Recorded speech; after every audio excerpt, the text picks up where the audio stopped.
I want to start right at the impeachment with you, and we can get into specifics, but overall, what is your impression?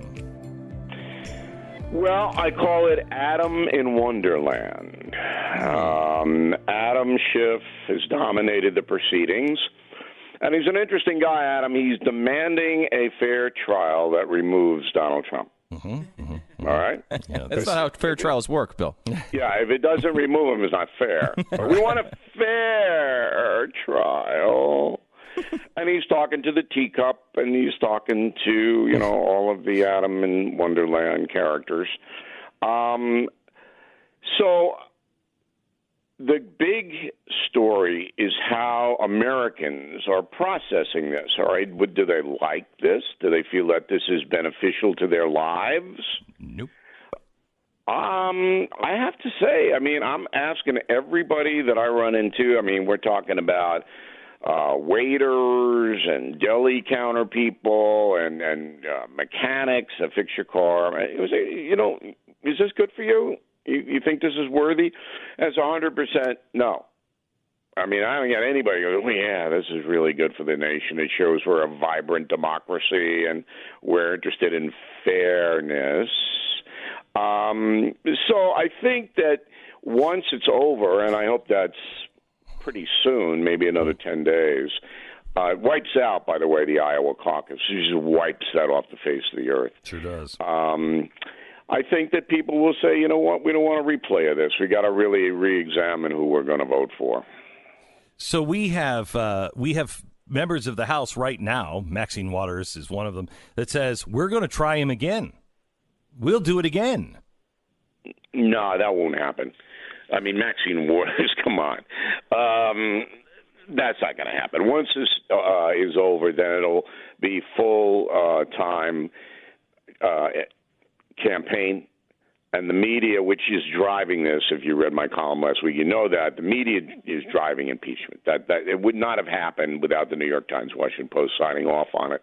That gave Pelosi and Schiff and now their cover, and they were assured of being heroes if they did it, and that's why they did it. But the media is not going to get behind another one. They're going to basically throw all their energies into getting whoever the Democratic nominee is elected. So let me ask you this. Have you ever seen a memo like the one that came out of the Biden campaign that said, get in line, press? You are committing journalistic malpractice if you don't debunk every conspiracy theory out there on Joe Biden. And they went in and said, you have to say every time, it's not enough just to dismiss it. You have to say there's no evidence of any of these things being true when there's plenty of evidence. Have you ever seen a memo like that from a candidate? And what would let's say Trump did that and we were both still at Fox News. How do you think Fox News would have responded to that kind of memo? Well, number one, I don't know even why they bother with the memo because the media is already doing that. Yes. Is there one media operation, hard news operation, no, that is scrutinizing Vice President Biden? No. No. Even Fox News, basically they're saying, oh, well, he's this, he's that. But they don't have people over in Ukraine hunting around. They don't have anybody like that. Nobody's doing that. So I don't, Biden he's a very funny guy, Biden. I really get a kick out of him. So he's in Iowa, and he's got a huge advantage now, again, because everybody's Bernie, off the campaign trail. Yeah, and Warren and Klobuchar, doesn't matter, but they're sipping milk in the Senate. They can't get out. And then Biden and Buttigieg running around.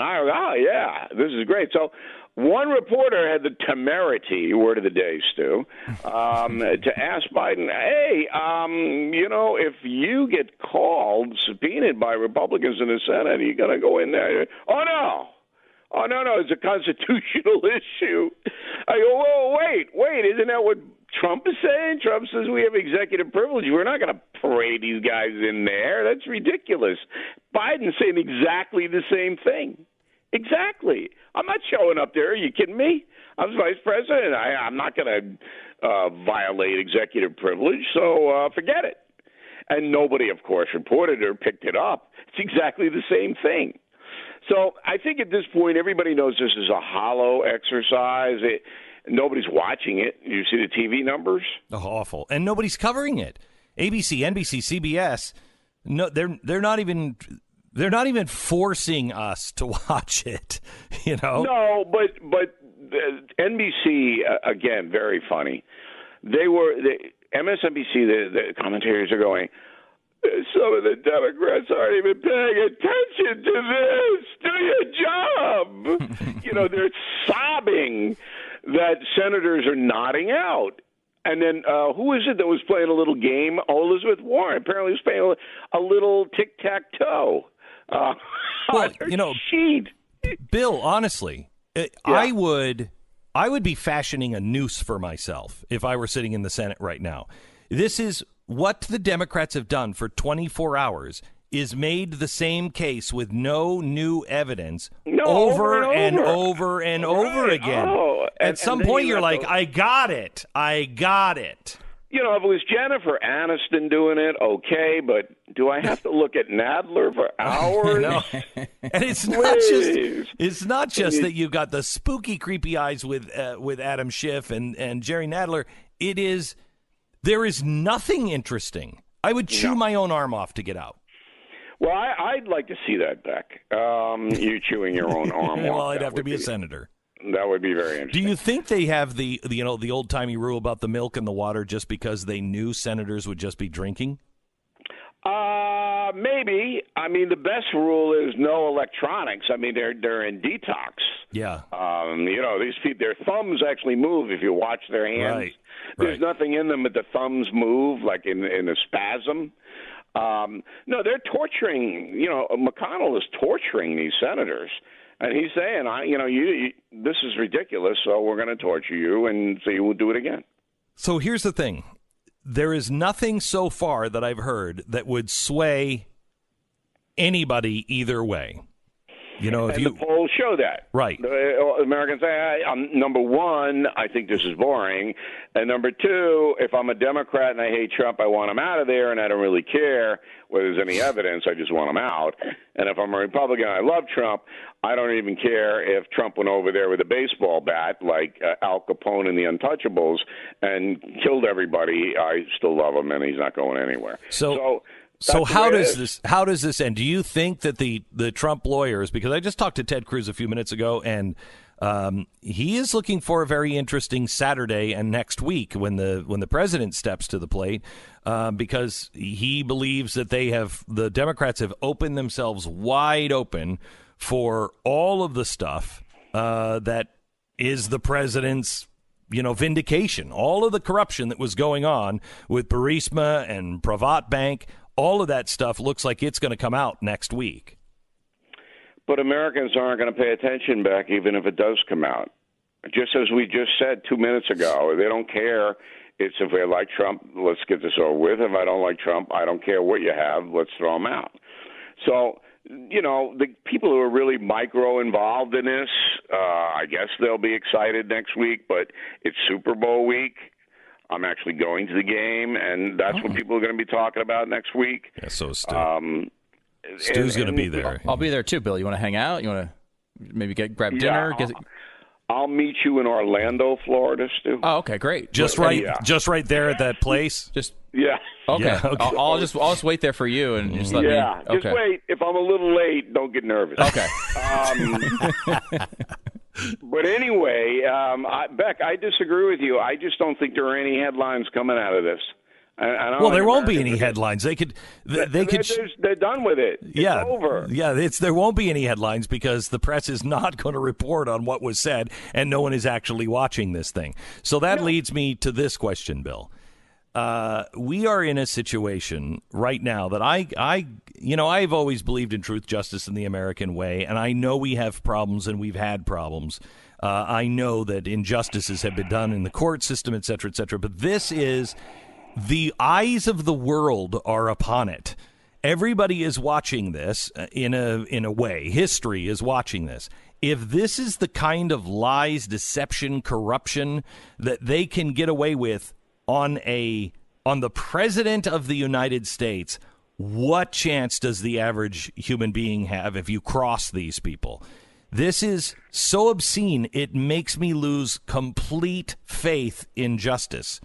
Because it's not enough. That's a very interesting thesis. But number one, they're not going to get away with it because Donald Trump. Wait, yes, they are. It's like Jesse Smollett. He can disrupt. He can make all kinds of charges. He can split us apart. And then where's the penalty? But his career is over. He's done. He's finished. And what I was going to say is they're not going to get away with it because there's a good chance Donald Trump be reelected. Yeah, but and this will play into that. So, but nobody is paying for it. You know, they've wasted millions of dollars. A direct price for it, yes. And I agree with you that the justice system in the United States no longer exists. Once in a while, you'll get lucky, and you'll have a jury that actually listens and a judge that will actually obey the law and go by the tenets of evidence, due process. Once in a while. But the media will never do that again, ever. You're convicted, you're guilty if they want you to be. And that's what we're witnessing, and that, I think, is the most important story. It really is. So how do we survive as a republic if that's not corrected? Because it's basically we're a balkanized country now. We're no longer a united country, and the only thing that would ever bring that back would be a foreign attack on us. And we're going to have to, in the rest of our lifetimes, deal with a country that really is two countries.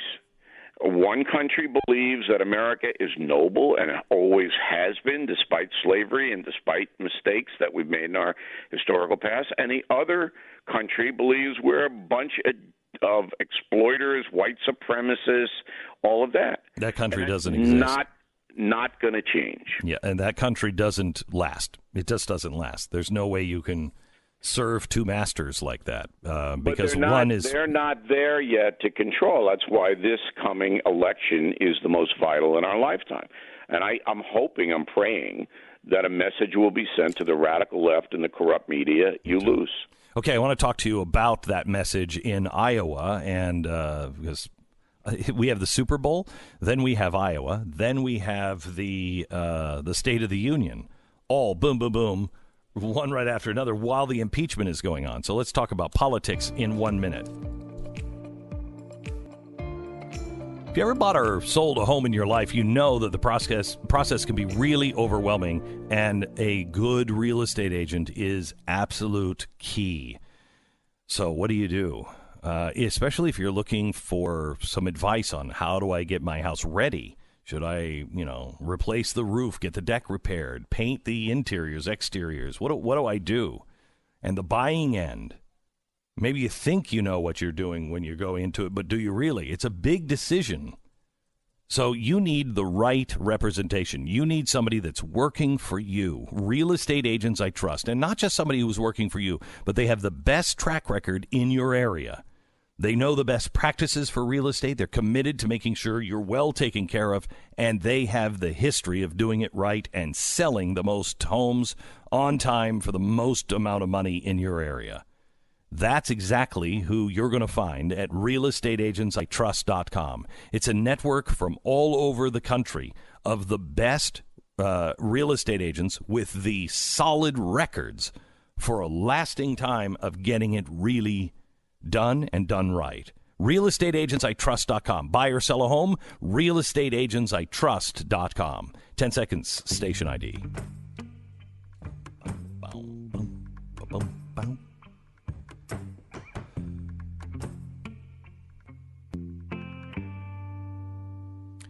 So we really do have a divided nation, but I am still holding out hope that there are many Democrats in the middle of the country that may just be tired of all of this. I'm white and I'm really ashamed because I have privilege. I should sit in the back of the bus. and everybody is guilty without proof. They want to fundamentally transform America into a socialized country. And I think there are a lot of people that are very uncomfortable with the Democratic message as it's coming from these extremists, which is why I think such a weak candidate like Joe Biden is holding up nationwide. And that's because at least they don't think he's a communist or socialist. And they don't think he'll be a radical. Agree or disagree? I think that's true. I think that's Biden's only advantage, but it's a disadvantage in the sense that the progressive press does not like him, which is why you saw the New York Times endorse Elizabeth Warren. And you just step back from that. Step back from that a minute. You have a major corporation, the New York Times, sells on the New York Stock Exchange, basically saying to its employees and the nation, we want a woman who's going to come in and confiscate private property. We want a woman who does not believe in due process, as we saw in the Kavanaugh hearing. We want a woman who's going to come in here and basically take apart the entire country piece by piece. That's what we want. I mean, it's staggering. It's stunning. Could not have happened 4 years ago, but it is happening now. But it's bigger than Joe Biden, because Joe Biden is basically a guy who, it's going to be demonstrated over the next 10 months, is a very corrupt individual. You're going to see that. Now, you can make an argument that President Trump has delved into corruption. You can make an argument for that. But Biden, his corruption is a lot easier to understand. His family are all multimillionaires because he was vice president. His corruption also is in the name of the state. What do you mean by that? His corruption, Joe Biden's corruption, is based on him being a U.S. senator, but more so a vice president of the United States. He turned his office, his public office, and our tax money into a ATM machine for his family. But he didn't do that really as a senator because he didn't have that kind of juice. Correct. But once he got into being a vice president and having a authority worldwide, because Obama ceded that. Obama wasn't interested in Ukraine or China. He couldn't care less about either of those things. So he said, you take it, Joe. You go over there. I'm not going over there. You just do it. And then Biden, whatever, allowed, I don't know how much he knew. I'm going to give Biden due process. I don't know how directly involved he was, but certainly he allowed his family to enrich themselves to a point that U.S. Grant would be embarrassed. Now, I know that's an oblique reference. Yeah, that's a good one. But Grant's brother caused all kinds of trouble because of the exact same thing. He was running around making all kinds of money because his Ulysses was president. So this has been going on for a long time. But in the Biden situation, even Maxine Waters could understand it. And that, I mean, we're breaking it down so Maxine could get it almost immediately. And that's going to hurt Biden big time. Okay, so let's talk about Iowa specifically. Yes. We're a week away. We can change. What do you think is happening? The Hawkeye state. People need to understand the Iowa caucus is controlled by the Democratic Party. It is not a statewide vote. Very few people in Iowa actually cast ballots in the caucus. Most of those who do on the Democratic side are radical progressives. So Sanders has an advantage. Okay, that's I want to headline. All right, I want to go into that with you and kind of war game what's happening, and then also I'd like to get your opinion on what the president should say in the State of the Union, which is just about a week away or so. More with Bill O'Reilly coming up in just a second.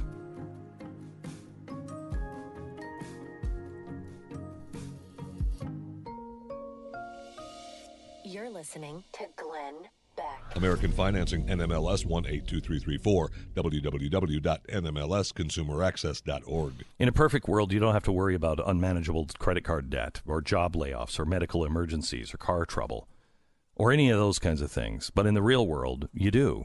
And in the real world, crap happens and debt tends to feed on itself. And when you're carrying that ever heavier burden on your shoulders, it can be easy to lose hope. But why not make today the day you choose to do something about it? If you take 10 minutes out of your day, you can get a free mortgage review from the good people over at American Financing and learn about refinancing your debt into your mortgage. And if you do, you're apt to get a much lower interest rate. Now, here's the best part. You'll only have one payment to make and to focus on instead of the many that you have to juggle and balance now, and it will be a lot lower. By the way, for homeowners who got a home in 2018 or earlier, refinancing now could save you hundreds of dollars a month on your mortgage. So get yourself in the financial security situation that you've been working towards and trying to get to. 800-906-2440. It's not a perfect world, but it's a lot better with AmericanFinancing.net. AmericanFinancing.net. Go to blazetv.com, use the promo code Glenn for $10 off your subscription, and why not go over to BillO'Reilly.com as well and subscribe now.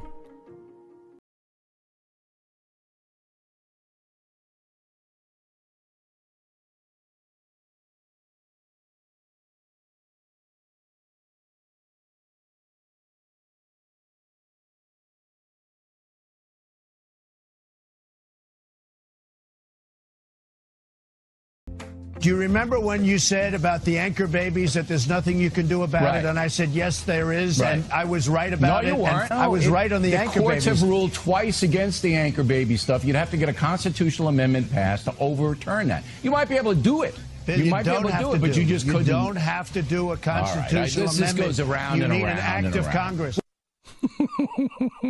I don't know how you two are friends, but I like it. You were absolutely right on that. I don't know when that came from, but Trump has put another rule in to try to stop anchor babies without going through for a constitutional amendment. Your thoughts? Well, I'm glad you know I was right when I was telling the candidate, he was then a candidate, that you just can't blow out something in the Constitution. But cleverly, it's pretty clever. He's basically now saying that it's illegal to come to the United States to give birth. If that's your goal, that's illegal. You can do that. It's going to be hard to enforce it, and I don't think there'll be a lot of enforcement going on, but that's what he wants to do, basically sending a message that he hasn't forgotten about the issue. And by the way, it's a valid issue because it is a con.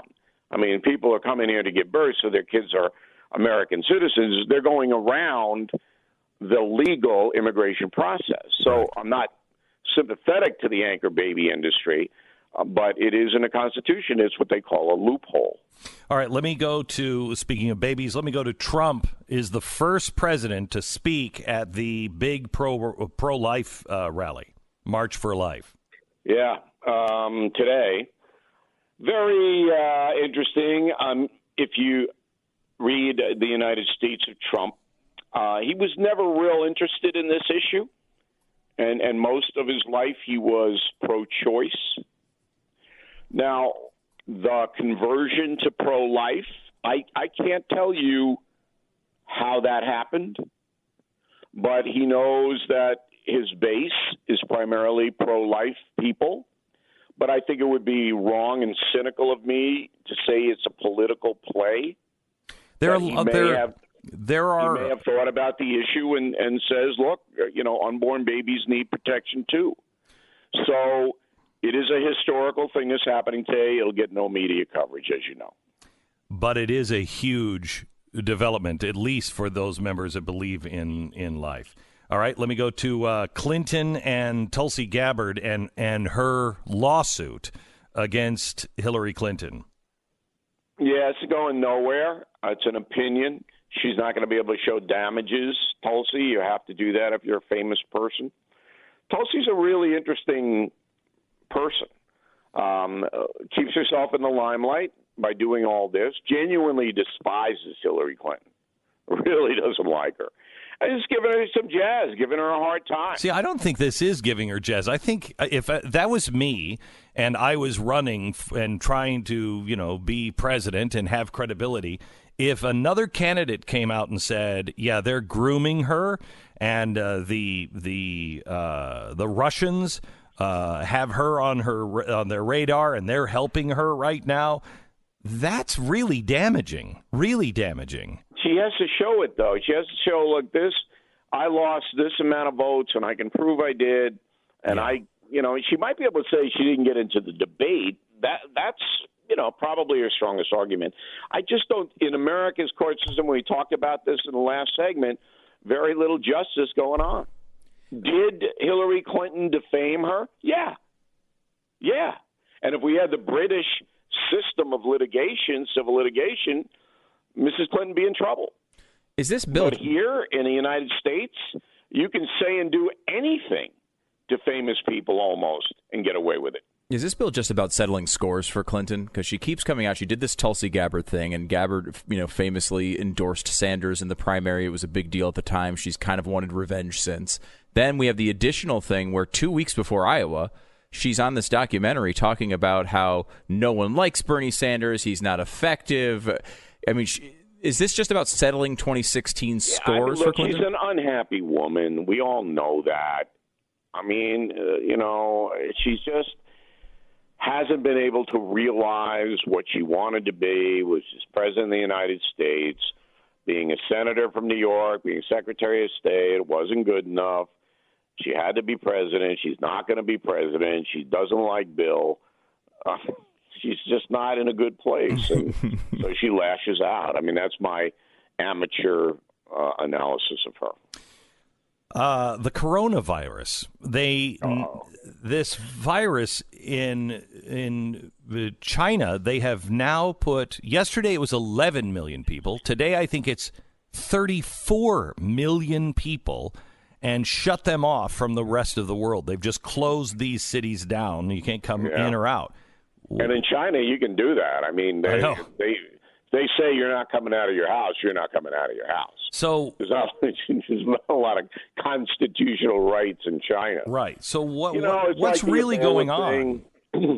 I don't know much about these diseases. It strikes me to be similar to the Ebola virus, that some people are going to die, unfortunately, and then it will kind of peter out in a month or so. I hope that, look, these are things that happen in life.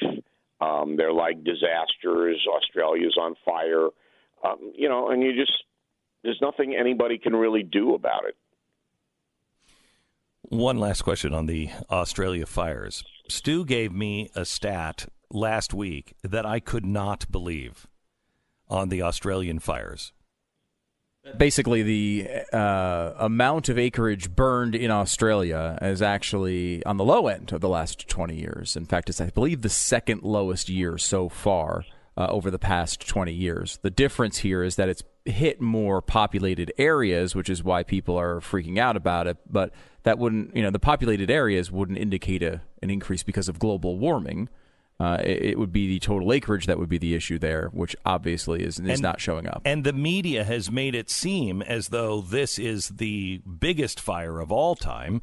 And, I mean, the things have been crazy to see it. And you just got this impression that the entire country burned down. It's the second lowest acreage fire in 20 years. That's interesting, Stu. I did not know that. Good work. Thank you. What caught my eye was Beck went to Australia, and then as soon as he came back, everything went to hell. I have to tell you, man, I left that cigarette smoldering there in the ashtray. Yeah, I mean, that's what caught my eye. Yeah. Look, any excuse to promote global warming and climate change, the left media is going to use. It's simple as that. So here in New York, where I am, we've had a very benign winter. No major snowfalls in December and January. This is kind of good for us up here because when it snows, it's crazy. And I want to get into the State of the Union. You wanted to talk about that? Yeah, go ahead. Okay, so I'm going to predict that the president is going to open the State of the Union with a very simple message to the American people. The call he made to Ukraine was perfect. All right? I think we can all assume somewhere in that address those words will be spoken. I would not bet against that, Bill. I would not. And I'm going. I want to see. This is going to be amazing because the trial is either going to continue to be going on, or they're going to dump it. Yeah, McConnell's going to get out of it. You wait and see. Even nobody can stand it anymore. I mean, nobody. So I'm predicting that. I don't know the time frame, but they'll suspend it, or they'll take a break, or they'll all go to Club Med, or something will happen. And they just can't do it anymore. I think. By the way, I got invited to analyze the State of the Union on the Blaze. Ooh, was that a mistake, or did you guys do that on No, purpose? I've been pushing for that. I'd like to have your analysis on the Blaze for all of the big nights this year. Are you willing to do it? Wow. Yeah, we can. You guys have a lot of money? Let's discuss details at our Super Bowl dinner in Orlando. But I'm going to do the State of the Union gratis. I'm going to do it free. Ooh. Really? Are you going to wait? So you're going to be in Washington or in New York? I'm going to be in New York. Okay. No, I'm going to be in Washington. I would have loved to see you. Here. Yeah. All right. Bill O'Reilly from BillO'Reilly.com. That's great news to hear. Thank you so much, Bill. God bless. All right, guys. Always a fun.